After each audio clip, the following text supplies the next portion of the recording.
Alors, je vous remercie de vous joindre à nous aujourd'hui pour participer à ce second atelier du printemps de l'Association de la recherche qualitative. Donc, un second atelier sur le thème des méthodes visuelles pour la recherche qualitative, et donc qui est euh, une seconde présentation de notre cycle des ateliers du printemps 2021. Aujourd'hui, nous avons la chance et le plaisir d'avoir notre collègue Christophe Alcantara, professeur titulaire et chercheur associé à l'IDETCOM de l'Université de Toulouse-Capitole 1, également chercheur associé à la chaire de recherche en francophonie internationale sur les politiques du patrimoine culturel de l'Université d'Ottawa. Alors, ces travaux récents l'ont conduit à analyser les différents enjeux sociaux, économiques et patrimoniaux des chemins de Compostelle. Et Christophe, aujourd'hui, va nous présenter une réflexion sur son matériel, sur sa démarche, une présentation intitulée Démarche d'analyse de flux de photographie sur les réseaux sociaux, une contribution méthodologique dans le champ des humanités numériques. Une réflexion très importante aujourd'hui en raison de la COVID. On cherche aujourd'hui à innover, à avoir des matériaux de recherche originaux, à faire de nouvelles collectes. Et donc, Christophe, sa présentation, professeur Alcantara, est absolument intéressante et attendue aujourd'hui pour les gens qui sont intéressés à mobiliser du matériel numérique. Alors, sans plus tarder, je lui cède la parole. Eh bien, merci. Merci. Sachez que je suis dans un premier temps ravi d'être présent aujourd'hui avec vous et de partager un travail que j'ai réalisé il y a quelques mois. Je pense que le but d'un chercheur, c'est d'avancer également en mettant en place des outils, des méthodes d'analyse qui sont toujours perfectibles et les miennes le sont encore largement. Mais le but du jeu, je crois que le but de la recherche, c'est d'avoir des contributions successives, c'est de se nourrir les uns des autres pour arriver à produire de l'intelligibilité. Et l'intelligibilité en sciences humaines et sociales, je pense que le Covid aidant ou le Covid catalysant cela, c'est ce dont nous avons actuellement le plus besoin.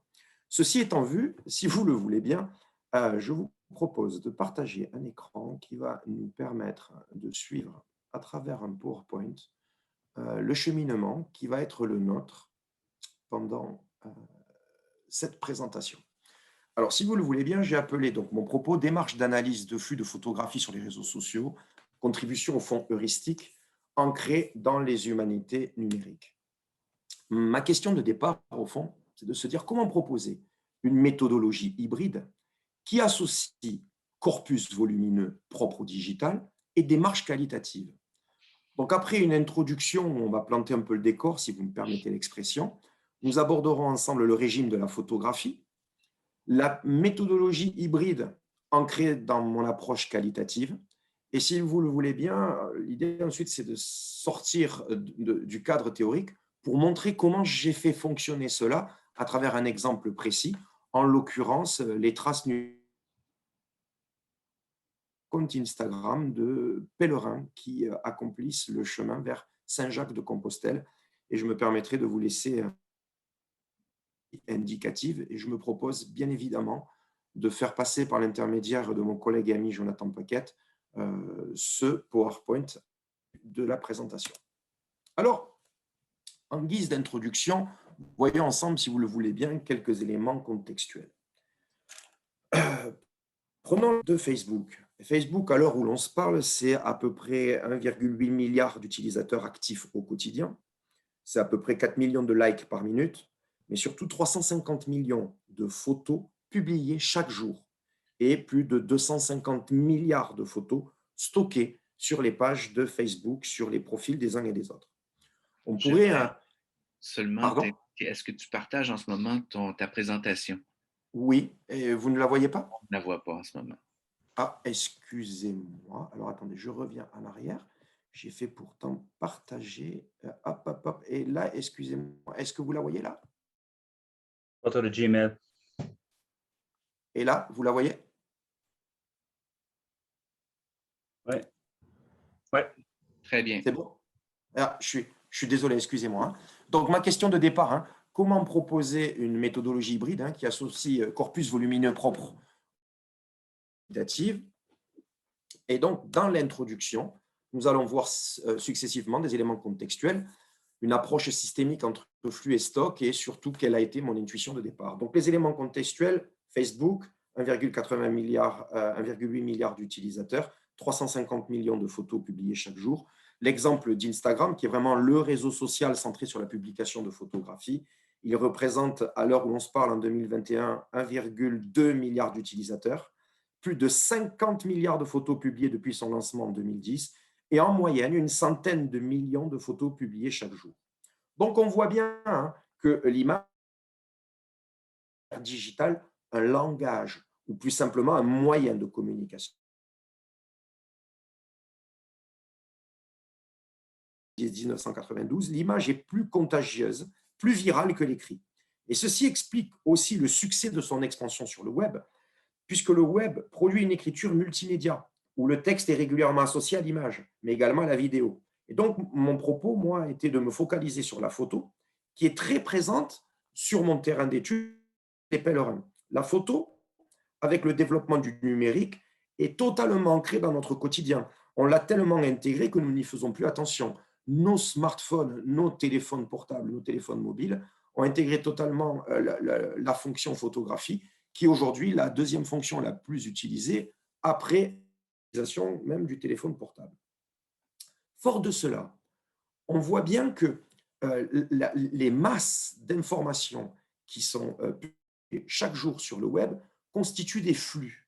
Ces flux d'informations alimentent des stocks d'informations que peuvent être des sites web, que peuvent être parfois des comptes Instagram, des réseaux sociaux ou plus simplement aussi, plus prosaïquement, des blogs. Et donc, on voit bien, comme l'avait montré en temps utile il y a une dizaine d'années ma collègue Louise Merzeau, médiologue française, que les stocks d'informations alimentent des flux, du moins les stocks d'informations, stimulent les flux et les flux alimentent les stocks. Il y a donc une approche systémique en permanence entre flux et stock. Une fois qu'on a compris cette logique-là, je précise que mon travail s'inscrit au fond dans ce qu'on pourrait appeler le champ des humanités numériques. Pourquoi ? Parce que les humanités numériques sont une approche au fond interdisciplinaire ou transdisciplinaire qui fait à la fois converger sciences humaines et sociales, sciences et technologies de l'information, au niveau de la recherche, mais plus largement de l'ingénierie aussi, pour proposer de nouveaux outils, de nouvelles méthodes. Alors, au fond, notre travail s'inscrit pleinement dans une volonté de contribuer non pas à l'émergence d'une nouvelle discipline, je suis chercheur en communication et je tiens à le rester, mais plus simplement d'un nouveau champ d'investigation singulier. Et dans la continuité de Dominique Vinck, je pense, et je le cite, que les humanités numériques prônent la coopération interdisciplinaire entre SHS et informatique avec l'invention de méthodologies hybrides. Nous y sommes. C'est ainsi que le numérique ou le digital, par-delà l'aspect quantitatif souvent convoqué, constitue un détour utile pour des approches qualitatives. Mon intuition de départ, que fut mon intuition de départ ? Si l'on reprend la métaphore des flux qu'on a convoquée ensemble tout à l'heure, ce qui compte pour analyser, prenons un exemple concret, si on prend un cours d'eau, une conduite d'eau, un bassin, ce n'est pas le fait de dénombrer de façon exhaustive les particules qui constituent le flux ou le volume qui est intéressant, mais bien de réaliser des prélèvements de ce flux à différentes périodes pour appréhender par une méthode qualitative la réalité de la présence de certains marqueurs ou même découvrir des marqueurs non appréhendés initialement dans le cadre de nos hypothèses de départ. J'attire votre attention sur cette intuition de départ. C'est quelque chose qui a été mis en œuvre très récemment dans le cadre du Covid en France.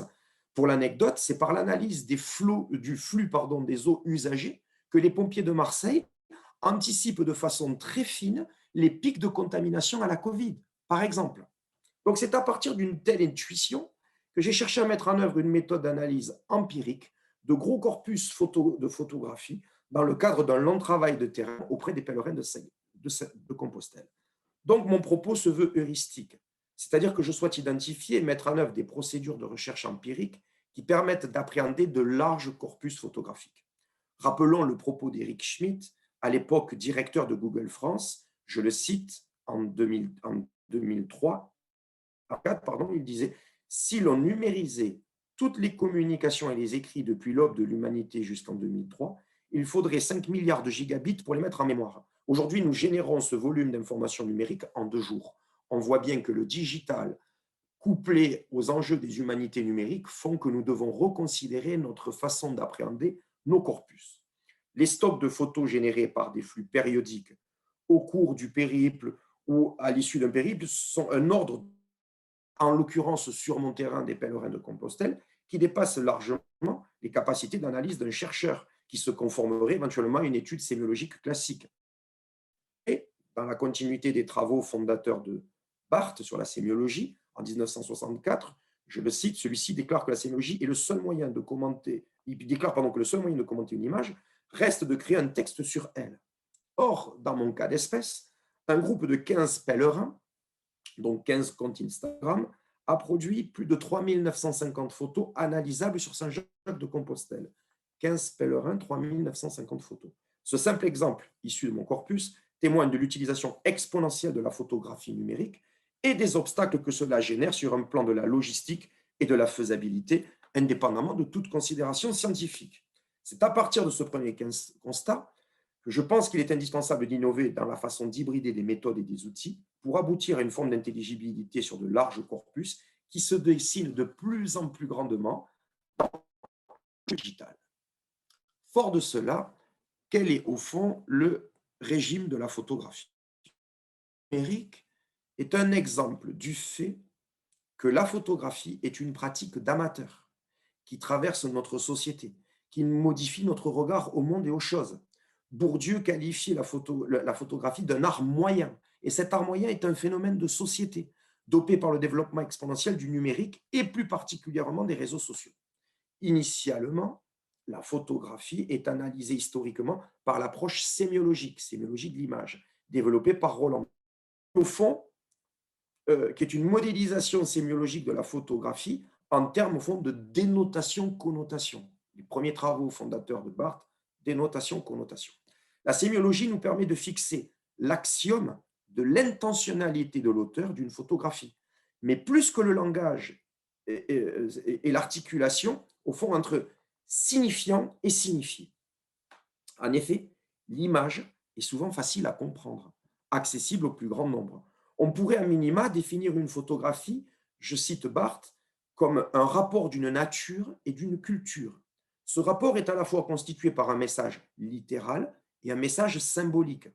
Pour une photographie, le caractère littéral peut être incarné par le titre, une légende, un contenu textuel dans l'image. La dimension symbolique est un trait d'union qui va permettre à un tiers de comprendre, de décrypter, de rapprocher un sens, une connotation associée à la photographie. Cela suppose donc que la photographie, et plus largement l'image, est porteur d'une intentionnalité. Dit autrement, d'une volonté d'exprimer. Cependant, il est facile de comprendre que le symbolique est très polysémique. Il dépend de celui qui regarde et qui fera donc une association d'idées, de sens, en fonction de son propre cadre culturel. Par-delà la perception d'une photographie, il y a l'interprétation qui est forcément personnelle. L'image, et plus spécifiquement la photo, dans le cadre de notre étude, relève d'une, souvenez-vous, j'ai analysé des pèlerins de Compostelle, relève au fond d'une transmission symbolique. Celle-ci est un accès direct à la photographie brute, qui est alors ce qu'on appelle une image pure, une image sans légende, sans texte. Le monde numérique dans lequel nous vivons est pervasif, c'est-à-dire qu'il pénètre toutes nos activités, des plus intimes aux plus collectives, pour citer Boulier. Or, la pratique photographique est tellement distribuée dans toutes les couches de la population que celle-ci en devient un langage relationnel. Nous sommes tous des photographes amateurs. La converse en ligne se nourrit de photos où l'image pure devient souvent support de cet échange, basé souvent sur l'émotion. L'image répond alors au besoin de plus en plus urgent de l'homme de donner une expression à son individualité, pour citer notre collègue Freund. Donc, la sémiologie a pour but, au fond, je cite Joly, de comprendre à la fois ce qu'est une image, ce que dit une image et surtout comment elle le dit. Découvrir l'intention réelle ou supposée d'une image est séduisant. Pour produire cette intelligibilité, on peut rédiger un texte qui le décrit et le commente. Cette approche, somme toute sémiologique, est applicable à une photo de presse, à une publicité, c'est-à-dire dans un cadre où l'intentionnalité est maximale. Cette intentionnalité est peut-être moins dense dans une pratique d'amateur, où la quantité significative de prises se conjugue à une pratique quotidienne, presque banale, qui contribue à diluer l'intensité évoquée. Enfin, il est hors de question d'appliquer un texte interprétatif à une photo numérique lorsque le corpus est constitué de milliers, voire de millions de clichés, ce qui est en l'occurrence mon cas. Donc, mon travail pour proposer un cadre d'analyse. En effet, l'image peut être un catalyseur de la médiation. Pour reprendre Régis Debray, il définit la médiologie, je le cite, la médiologie a précisément pour fonction de mettre en rapport mythique, ce qui change tout le temps avec ce qui demeure à travers le temps. On voit bien qu'à partir du prisme de la médiologie des images, la médiologie des images va donc chercher à incarner l'interdisciplinarité pertinente pour apprécier le lien entre le matériel et le spirituel de l'image. La médiologie de l'image exprime alors, je cite Debray, une pragmatique de l'image dans le champ du sensible. Elle permet, cette médiologie de l'image, d'étudier la transmission qui s'opère grâce à la symbolique de l'image. N'oublions pas que l'image, dans ce cadre d'analyse, a une fonction de relation. Le symbolique présent dans l'image fait que, je cite Meursault, « Nul n'est jamais seul face à la présence pure d'un référent, il est d'abord en relation avec le collectif qui cautionne la saisie et la restitution de cette image. » Dans ce cadre d'analyse-là, on voit bien que la médiologie de l'image va avoir un peu un rôle de transmission. Elle va permettre d'apprécier les témoignages de l'image à travers le temps, sur un temps bien plus long que l'instantanéité du digital. Et c'est cela qui m'intéresse à la médiologie de l'image. Donc, fort de cela, quelle va être donc ma démarche méthodologique? Sur un plan opératoire, mon travail va relever d'une démarche d'abduction. On peut dire que l'abduction est un type de raisonnement qui consiste à inférer des causes probables.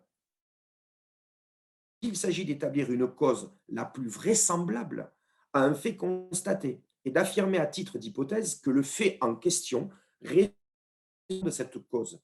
Au fond, on pourrait dire que la démarche d'abduction, c'est fondamentalement, au fond, une démarche d'induction, inductive, c'est de la grounded theory.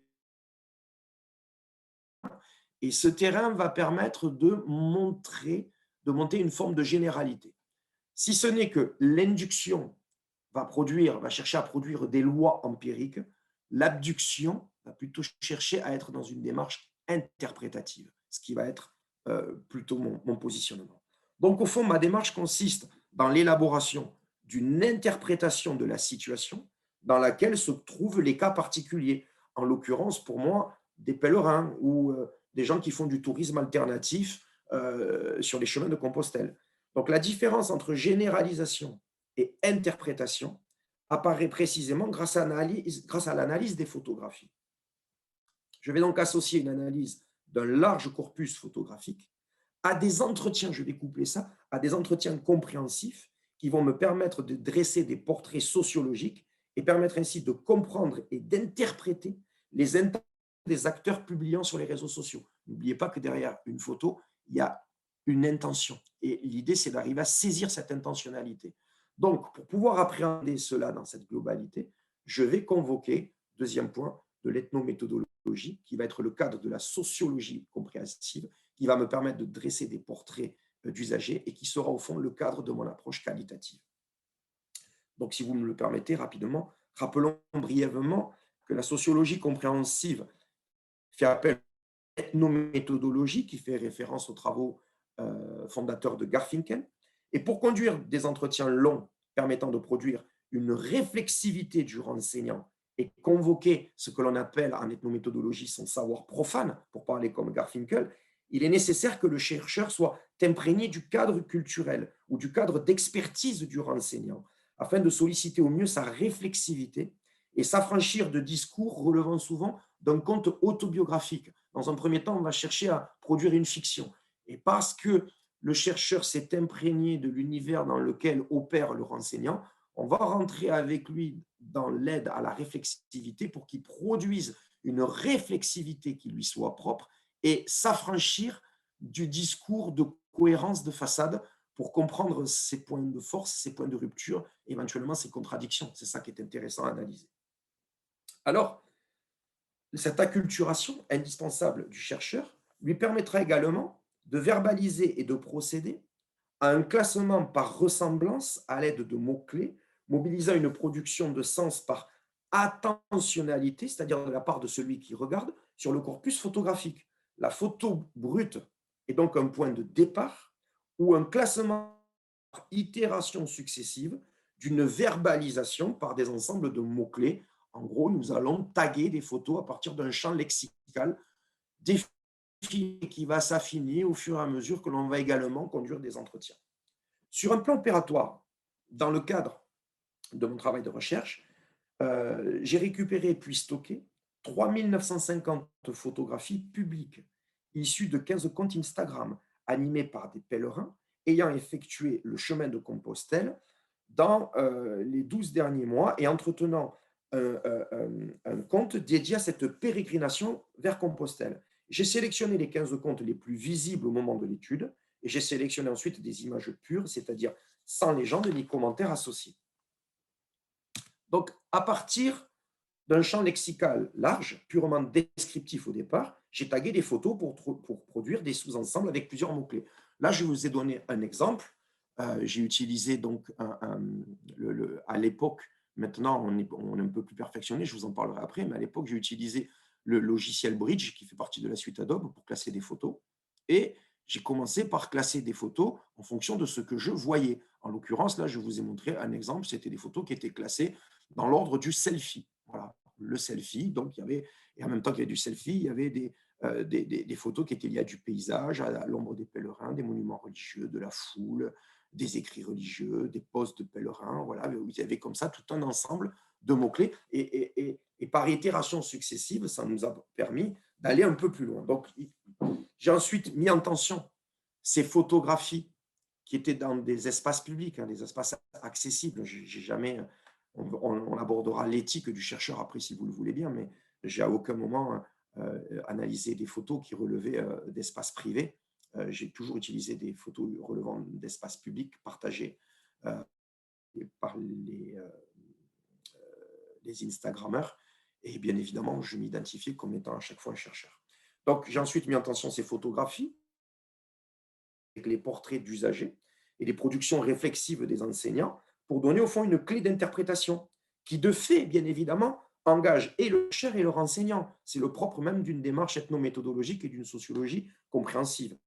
J'ai cessé au fond de mener des entretiens et des portraits selon une approche productive lorsque les apports des derniers renseignants étaient tout à fait marginaux par rapport aux contributions de la somme des autres renseignants. Souvent, la littérature parle de saturation de modèles. Je trouve que l'expression est un peu impropre dans le cadre de mes terrains, mais on tourne autour de ça. Lorsque les contributions deviennent tout à fait marginales, ça ne sert à rien de continuer à faire des portraits pour faire des portraits. Et les portraits vont être mis en tension, vont donner une clé d'interprétation de l'intentionnalité qui va venir s'associer à la clé d'interprétation du chercheur sur cette intention vue ou supposée. Donc, fort de cette approche-là, fort de cette indexation, de ce classement sur des logiciels, ça m'a permis de produire quoi? Ben, on va y venir. Dans mon approche de Compostelle, sur mes 3950 photos, alors là, je vous en ai extrait juste quelques-unes, j'ai dans un premier temps identifié ce que j'ai appelé des photos touristiques. Ces photos touristiques, vous allez me dire, bon, ok, elles sont sympas, on ne dirait pas forcément qu'on est la Compostelle quand vous voyez ces photos. Ces photos touristiques, elles représentaient un peu plus d'1 millier de photos, c'est-à-dire presque un quart, un peu plus d'un quart de toutes les photos que j'avais dans mon corpus. Or, ces photos-là, si j'ose dire, c'était ce qui était le plus visible. c'était ce qui tapait à l'œil dans un premier temps. C'était ce qui attirait le regard dans un premier temps. Donc, par mon approche itérative, successive, qui associe l'analyse des pèlerins, de leur trajectoire et de leur production photographique, ça m'a permis d'aller un peu plus loin et par recoupement et par ajout successif de tags, ça m'a permis, alors je vous passe tous les sous-groupes que j'ai pu faire, hein, je vous nous en montre que quelques-uns, les plus significatifs. Ça m'a permis d'arriver à un moment sur les images de la marche. Là, je vous en ai mis quelques-unes de ces images de la marche. Si vous regardez bien ces images-là, vous vous apercevez que la plupart du temps, et c'est symptomatique de ce que je voyais, hein, la plupart du temps, contrairement à ce qu'on a pu voir tout à l'heure, il y a peu de mise en scène de soi. Les gens se montrent de dos, de profil, de côté. Bon, là, on en a un qui se met un peu en scène, mais généralement, ils ne se mettent pas en scène. Ils ne se mettent pas en scène, pourquoi? Parce qu'ils veulent vraiment témoigner, non pas d'eux, mais de la marche. Et c'est quelque chose qui, en première lecture, n'apparaissait pas nécessairement. Et c'est parce que j'ai discuté avec des gens, des renseignants, qui ont voulu marquer leur intentionnalité, que ça m'a permis d'orienter ma grille de lecture. Et les photos que je vous montre là, vous en voyez une vingtaine, mais en vérité, ça représente, c'est une volumétrie de 400 à 500 photos quand même, hein, derrière. Ça m'a permis ensuite d'appréhender la relation que les pèlerins avaient avec leur identité, ou du moins leur. Et contrairement à ce que je vous ai montré tout à l'heure, où dans un premier temps, ma grille de lecture initiale, du moins mon intuition initiale était de me dire, ouh là là, il va y avoir souvent sur les réseaux sociaux énormément de selfies, énormément de mise en scène de soi. Pas du tout. Pas du tout. Comme vous pouvez le voir, là j'ai fait exprès de prendre un exemple un peu plus significatif avec des ombres portées. Mais généralement, le pèlerin se montre en creux. Il se montre à travers son ombre portée. Il se montre en chemin. Mais il y a rarement de la mise en scène. Trouvez-moi des réseaux sociaux où les gens vont vous parler de leurs pieds meurtris, comme je peux vous le montrer ici. Trouvez-moi des exemples où vous allez voir des gens qui vous disent « je souffre, j'ai mal ». Ce n'est pas une mise en scène de soi extraordinaire. On n'est pas là pour solliciter le narcissisme. Loin de là, on est là pour être au plus près du terrain. Et c'est quelque chose qu'en première lecture, je ne pouvais pas voir parce que j'étais perdu à travers la masse des informations et des photographies liées au tourisme, qui était, si j'ose dire, ce nuage, ce brouillard qu'il fallait percer pour aller un peu plus loin et trouver l'intentionnalité que proposaient les renseignants à travers les portraits que j'ai pu dresser. Et c'est par cette convergence méthodologique que j'ai pu arriver à vous montrer ce que je suis en train de vous montrer là. Et autre aspect, mais quelque chose qui est très marquant à Compostelle, ce sont les marqueurs de Compostelle. Les marqueurs de Compostelle, c'est, comme vous pouvez le voir, ce qu'on appelle la Pecten Maximus, en l'occurrence la coquille Saint-Jacques. Ce sont les marqueurs de Saint-Jacques tout au long de la marche. Et bien évidemment, c'est le sac à dos avec la coquille qui est aujourd'hui, ce sac à dos, la coquille et le bâton, qui est l'insigne, si j'ose dire, du pèlerin du XXIe siècle. Bon, ceci étant vu, j'arrive au stade qui a été pour moi le plus ultime dans ce travail-là. Ça a été que, au fond, ce qui est le plus présent sur les comptes des pèlerins ou du moins des marcheurs de Saint-Jacques-de-Compostelle, le sujet le plus présent, c'est le chemin. Alors vous allez me dire, ben oui, bon, ok, pourquoi pas, ils sont sur les chemins, il est encore heureux et normal que le chemin soit présent. Il n'est plus que présent, c'est l'objet principal, c'est à peu près 1200 photos.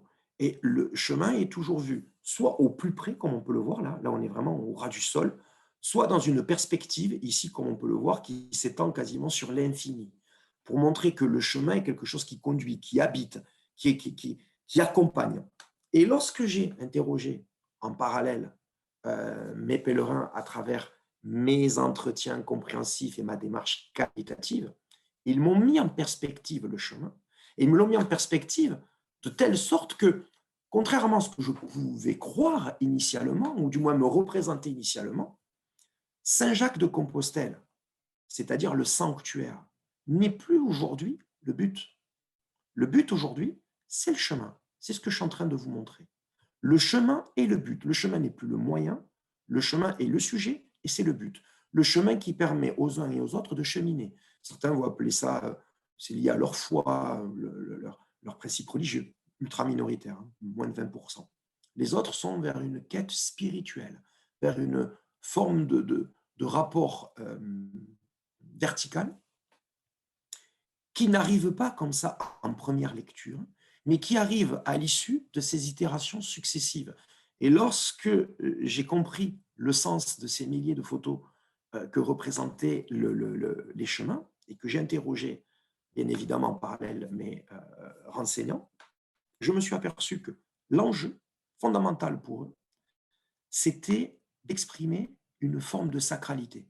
Mais moi, quand j'ai engagé cette recherche, je ne pensais pas que j'allais interroger le sacré et la sacralité. Vous allez me dire qu'il y a la différence entre sacré et sacralité. Je vous passe les détails, mais pour faire court, on pourrait dire que la sacralité, c'est un sacré pour soi. C'est un sacré que l'on se crée. C'est un sacré, si j'ose dire, à hauteur d'homme. D'accord ? Et le sacré dans une société sécularisée, dans une société déchristianisée, si vous me passez l'expression, c'est de se reconstruire une forme de sacré. Et c'est la sacralité du chemin. Le chemin est ce qui permet, c'est ce qui permet de pérégriner, c'est ce qui permet de cheminer, y compris en son sein, y compris intellectuellement, y compris spirituellement. Ça ne se voyait pas initialement. Donc, ce que je suis en train de vous montrer, ce sont des expressions, oui, Cara, ce sont des expressions de la sacralité. Voilà. Donc, cette expression de la sacralité est venue non pas par une approche que j'ai eue initialement, par un cadre déductif que j'ai cadré, il est venu de ce qu'on appelle une grounded theory. Alors, je vais être un peu plus francophone quand même, une théorie ancrée qui fait remonter dans une logique véritablement de faire remonter depuis le terrain des enjeux et des enjeux scientifiques spécifiques. Donc, voilà comment moi, j'ai mis en place cette théorie, comment j'ai mis en place cette méthodologie qui à la fois va associer une volumétrie conséquente d'images et qui en même temps s'ancre, et s'arc-boute, ils n'ont pas peur des mots, approche qualitative, car ce qui m'intéresse n'est pas de voir ce que font tous les gens qui empruntent, les 300 000 personnes qui empruntaient en 2019 les chemins de Saint-Jacques, mais c'est d'extraire dans ces flux-là des logiques, des marqueurs qui tendent à montrer que utiliser, du moins emprunter les chemins de Saint-Jacques aujourd'hui, ce n'est pas, comme certains peuvent nous le laisser le croire en permanence, une simple expression touristique, mais c'est un point de départ par une expression touristique pour interroger une forme de verticalité, une recherche spirituelle que les uns et les autres se bâtissent, se construisent, s'articulent dans une quête de sens sur le chemin. J'aurais pu vous montrer des photos relatives au temps. On voit le temps qui se dilate sur les chemins. J'aurais pu vous montrer des photos liées à l'appréciation du patrimoine matériel, patrimoine immatériel. Et donc, il fait référence à l'inscription des chemins de Compostelle comme étant inscrite au patrimoine mondial de l'UNESCO. Et j'aurais pu vous montrer comme ça une multitude de marqueurs qui n'apparaissaient pas nécessairement à travers la masse des photographies qu'on pourrait qualifier de touristiques initiales, mais qui, par ce travail empirique et qui associe tagage de photos et un tagage fin de recoupement par les entretiens que l'on mène, nous permet d'arriver à cette forme d'intelligibilité que je partage aujourd'hui avec vous. Donc, très rapidement, je vous glisse une bibliographie indicative